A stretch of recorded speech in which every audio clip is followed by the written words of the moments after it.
राहुल गांधी जी एक युवा नेता है। हमारे देश में युवाओं की संख्या ज्यादा है। क्या 24 में मोदी या राहुल?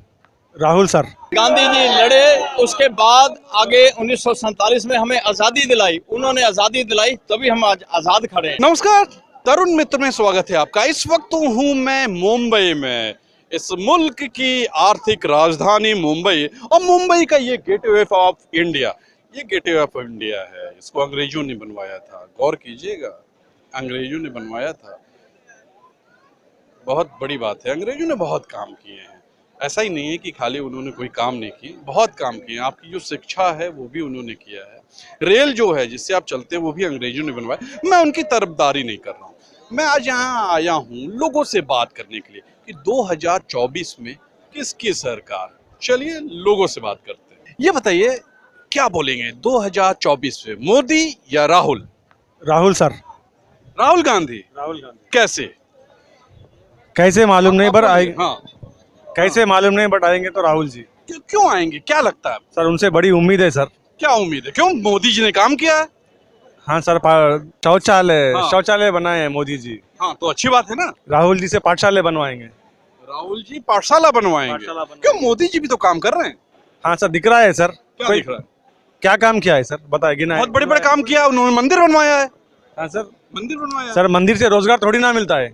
मंदिर से रोजगार नहीं मिलता है, तो आप क्या चाहते हैं, क्या हो जाए? सर हम चाहते हैं कि युवा को जो है जनरेशन को एजुकेशन मिले, और हमको जो है जॉब्स चाहिए, हमको जॉब चाहिए। जॉब चाहिए। बेरोजगारी बढ़ी हुई है, बेरोजगारी बढ़ी हुई है। तो लगता है आपको राहुल गांधी आएंगे? मंदिर और मस्जिद से थोड़ी ना रोजगार बढ़ेगा। ये बात है, मंदिर और मस्जिद से कुछ नहीं होने वाला। चलिए और लोगों से बात करते हैं। 2024 में नरेंद्र मोदी या राहुल गांधी, किसको देखते हैं? मोदी। राहुल गांधी को क्यों नहीं देखते? सॉरी, वो तो हमारे शब्दों में क्या, हमारी डिक्शनरी में नहीं है। क्यों क्यों, क्या वजह होगी? क्यों का वजह क्यों नहीं होता है, क्यों का नहीं, वजह। वजह होती है ना। आपको नो, राहुल गांधी में क्या नहीं नो, देखा? No, no. आप रात को सोते हैं, हाँ बिल्कुल। कुछ सपने भी आते हैं, मुझे किसी को नहीं आते हैं, लेकिन नहीं भी आते हैं। हाँ ठीक है। लेकिन वो जीते जी सपने देखने वाला ऐसा इंसान है कौन? राहुल राहुल। अच्छा, गांधी। अच्छे सपने देखता है ना भारत के लिए। इतने अच्छे सपने हमको नहीं चाहिए, नहीं चाहिए। हमको वो सपना चाहिए। अच्छा चलिए, जो मोदी जी, सामने मोदी पूरा जी, होता दिखाई मोदी दे। जी, मोदी जी क्यों क्यों? मोदी से मेरे को कोई लगाव, कोई प्यार नहीं है, हाँ। बट इस टाइम में, हाँ इस पीरियड में 8, 10, 9, 5 जितने भी साल उसने निकाले हैं, हाँ, दिखाई देता है। दिखाई देता है। जो रात को चलिए सपने थे, पूरे होते क्या दिखाई बोलेंगे? इन्होंने भाई साहब ने कहा कि मोदी जी आएंगे। मोदी जी क्यों आएंगे? मोदी जी ने पिछले 9-10 साल में क्या किया है? ये सपनों की बात कर रहे थे, ये सपनों की बात कर रहे थे। गेट ऑफ इंडिया के सामने आइए। सपने हाँ, तो शेख चिल्ली भी दिखाता था, बिल्कुल, और बिल्कुल। शेख चिल्ली के हाँ। सपने जनता ने गौर 2014 कीजिएगा। से देखे हैं, और कैमरे शेख में। चिल्ली हाँ। के सपने दिखा करके लोगों को बेवकूफ बनाया है। हाँ। तो इसलिए उनको रिजेक्ट किया है। राहुल गांधी जी एक युवा नेता है। हमारे देश में युवाओं की संख्या ज्यादा है। युवाओं को, जब युवा नेता आएगा, एक पढ़ा लिखा नेता आएगा, उनकी जो पहुंच है वो एक ग्लोबल थॉट है, उनकी ग्लोबल सोच है। जब ग्लोबल सोच है तो हमारे युवाओं को रोजगार है, उनका फ्यूचर उनके साथ जुड़ा हुआ है। कहते हैं मोदी जी विश्व गुरु हो गए। विश्व गुरु अपने आप को तो कोई भी कह सकता है। मैं भी अपने उसको कह सकता हूँ कि भी मैं विश्व गुरु हूँ। कहने से क्या होता है, करने से होता है। जब वो करेंगे तो इसी से पता चलेगा। कहने को तो कोई भी किसी को कुछ भी कह सकता है, और जब वो ऐसा कुछ करते कि जिसमें विश्व गुरु वाली बात होती, कई ऐसे मुद्दे हैं। अब हमारी अर्थव्यवस्था को देख लें, अर्थव्यवस्था को- इन्होंने युवा और पढ़ा लिखा बोला है, हाँ। मैं इनसे सहमत हूँ। हाँ। राहुल ना युवा है ना पढ़ा लिखा है। मोदी जी पढ़े लिखे। No, I am matriculate 3rd division pass, पर इंटरनेशनल में वो काम कर रहा हूँ जो मेरे को ऊपर वाले अच्छा कर्म दिया हुआ है। ना वो पढ़ा लिखा है, ना वो जवान है। लोकतंत्र में सरकार बदलनी चाहिए कि नहीं बदलनी चाहिए, आप ये बताइए। क्यों बदलनी आप चाहिए? 3 बार किसी को, अगर लोकतंत्र हमारे क्या माँ हो बाप गया? अच्छे हैं तो हम उनको बदलते बैठेंगे क्या? माँ बाप अलग चीज है। आप बात होती वोटिंग है। मत कीजिए फिर। लोकतंत्र मजबूत तभी होता है जब वहां पर सरकार, जनता बदली करती है और पक्ष देखती है कि कुछ पीछे वालों ने किया, उसको देखेंगे कि भी सही है गलत है। अगर हम सरकार नहीं बदलते, वो तो फासिज्म हो गया, वो तो एक मोनार्ची होगी। हमारा जो देश है ये डेमोक्रेसी के ऊपर खड़ा हुआ है। हमारा जो कॉन्स्टिट्यूशन है ये एक सेक्युलर कॉन्स्टिट्यूशन है और डेमोक्रेसी को मजबूत करता है। तो डेमोक्रेसी तभी मजबूत होती है, लोकतंत्र तभी मजबूत होता है कि जब आप मान लीजिए गांव में आप क्या एक ही प्रधान को रखते हैं, मेरा प्रश्न है। बहुत अच्छा बात, बहुत गाँव अच्छी में बात। एक ही हाँ, प्रधान को रखते हैं, एक ही विधायक को रखते हैं इनके गांव में या मेरे गांव में, हम बदलते हैं कि जब उसने अच्छा किया तो ठीक है, एक बार दो बार, और उसके बाद अगले को मौका देते हैं। तो बदलाव जो है, बदलाव जरूरी है। जरूरी है। लेकिन आप ये बताइए, नरेंद्र मोदी के पक्ष में लगातार लोग हैं, आखिर क्यों हैं, क्या वजह दिखती है?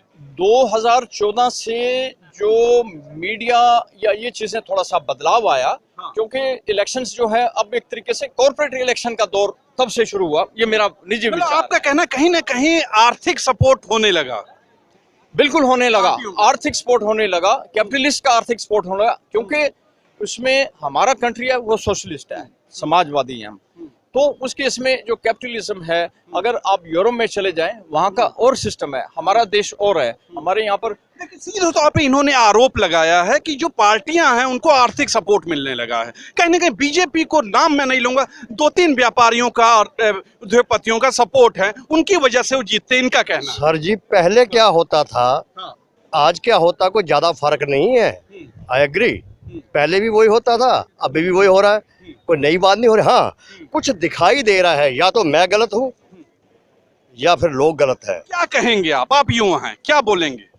सर मैं सवाल करना चाहूंगा कि कितने यूनिवर्सिटीज मोदी जी ने बनवाए? बताइए सीधे तौर पे। यूनिवर्सिटीज, हाँ। उसने, मैं ये सवाल का जवाब ऐसे देता हूँ, उसने क्या नहीं किया जो पहले वालों ने बहुत कुछ किया था, उसके मुकाबले में क्या नहीं किया, ये जवान से पूछिए, पहले वो बताइए। सीधे तौर IIT, MET, JNU, सारा कुछ तो गांधी परिवार की देन है। अभी एक सेकंड, अभी एक सेकंड। एक शब्द गलत बोल दिया, हमने पहले अपने बात में बोला कि हम मोदी शोदी को किसी को नहीं जानते। चलिए कांग्रेस ने हमारे ही बाप बाप थे, हमारे बुजुर्ग थे। कांग्रेस, बीजेपी ने क्या गांधी किया? कुछ नहीं था, बीजेपी ने मेरे क्या दादा किया? ने या मेरे दादा के बीजेपी बाप ने ने भी क्या कमाया किया? होगा, अपने काट काट के पेट दिया होगा। बिल्कुल मैं रोकता हूँ, बीजेपी ने क्या गांधी किया? के पास क्या था, गांधी फैमिली के पास था ही क्या, वो तो अपना एक गांव नहीं चला सकते थे। आज आप अगर सांस ले रहे हैं, आज आप अगर सांस ले रहे हैं, गांधी जी लड़े, उसके बाद आगे 1947 में हमें आजादी दिलाई, उन्होंने आजादी दिलाई, तभी हम आज आजाद खड़े हैं। कुछ सीधे तौर इस चीज को पहचानना जरूरी है। अगर हम आजाद नहीं है, अब मेरे को जवाब दे लेने दे, अब मुझे जवाब दे लेने दे, अब मुझे जवाब दे लेने दे कि आजादी आज हम इसलिए ले रहे हैं, हमारे युवा आज देश में विदेश में भी जाते हैं और हम सभी धर्मों का एक सवाल, आखिर क्या वजह है मोदी के नाम से लोग जय श्री राम का नाम लेने लगते हैं? क्या कोई कॉपीराइट है? नहीं, इसमें कोई राइट नहीं, भगवान श्री राम वजह है, राहुल गांधी भी हिंदू हैं, क्यों लोग जय श्री राम का नाम हम ले? भी हैं। आखिर बीजेपी ने ऐसा क्या कर दिया? ये मैनिपुलेशन है एक तरीके से। भगवान तो हम सबके हैं, हम सभी जितने भी लोग खड़े हैं अपने अपने देव को, इस देव को, भगवान को, अल्लाह को, जीसस को, सभी नाम लेते हैं, तो उसमें कोई ऐसा नहीं है। भगवान राम सभी के हैं और सभी के रहेंगे, इसमें किसी का कोई एकाधिकार नहीं है। चलिए और लोगों से बात करते हैं। आप क्या कहेंगे सीधे तौर पे? सर अभी थोड़ी देर पहले जो बात हो रही थी, मोदी जी गुरु, विश्व गुरु, हाँ। दरअसल क्या है, मोदी जी अब खुद को विश्व गुरु नहीं, भारत को विश्व गुरु बना रहे हैं। बना चुके हैं। भारत ने अपनी पहचान खो दी थी। भारत पहले विश्व गुरु, इनका कहना है भारत ने अपनी पहचान खो दी थी। भारत ने अपनी पहचान कहीं नहीं खोई है।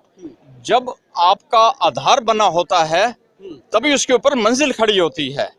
भारत ने अपना आधार मजबूती से बनाया है, तभी उसके बाद ही तो मंजिल खड़ी हुई है। क्या मंजिल बिना बेसमेंट के, बिना बेस के, बिना नींव के कोई बन सकती है? नींव का पत्थर जो है, जब वो आप रखेंगे, उसी ऊपर ये इमारत खड़ी है, ये सामने गेटवे ऑफ इंडिया खड़ा है, तो आधार मजबूत है भारत का।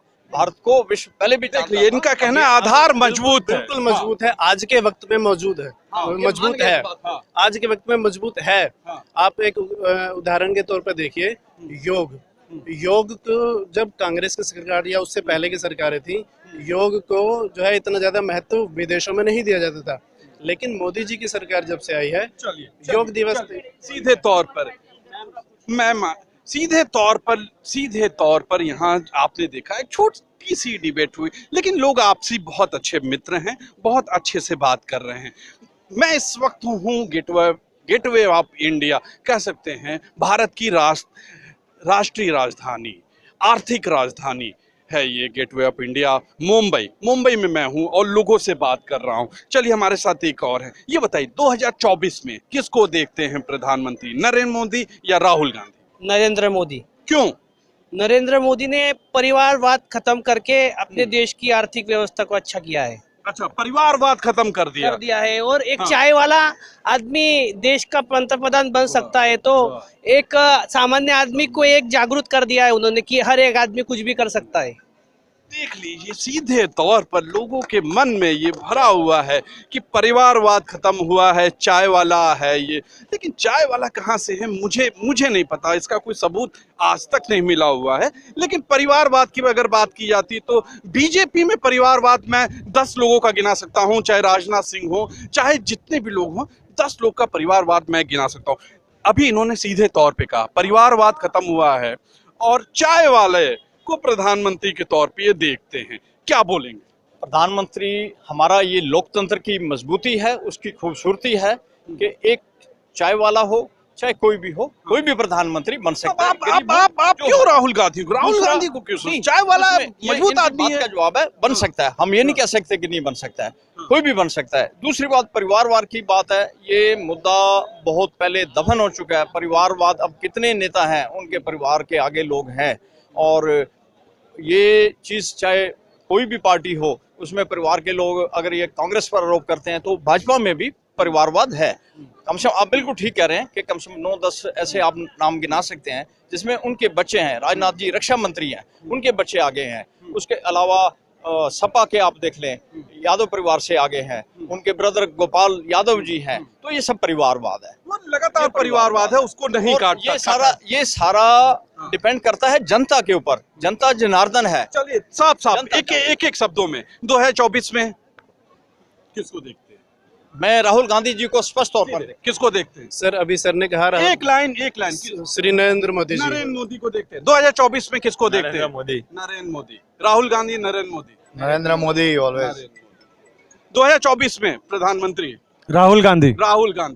नरेंद्र मोदी का कोई विकल्प नहीं है। Modi, Narendra Modi I want change. हाँ, I want change. Yeah, Rahul Gandhi. Yeah. क्यों Rahul Gandhi? Because I want change. क्योंकि ये चल रहा है। बहुत अच्छी बात है, युवा ने कहा है लोकतंत्र है, चेंज होना चाहिए। आप 3 बार अगर किसी को लाते हैं तो वो कहीं ना कहीं बेलगाम हो सकता है। बिल्कुल चेंज। तो ये चेंजेस से क्या होगा ना कि हमारे को दिखेगा कि ये क्या कर पा रहे हैं। हाँ, बिल्कुल। फिर नेक्स्ट इलेक्शन होता है, उसमें क्या होगा ना कि फिर ठीक है मोदी जी आएंगे, फिर कोई और भी पार्टी है। लोकतंत्र। हाँ, क्योंकि ये दोनों पे सीमित ना रहे। हाँ। सबसे इम्पोर्टेंट चीज क्या है कि डिफरेंट पार्टीज है, वो सारा आना चाहिए। तो हमको दिखना चाहिए ना सबका काम क्या है।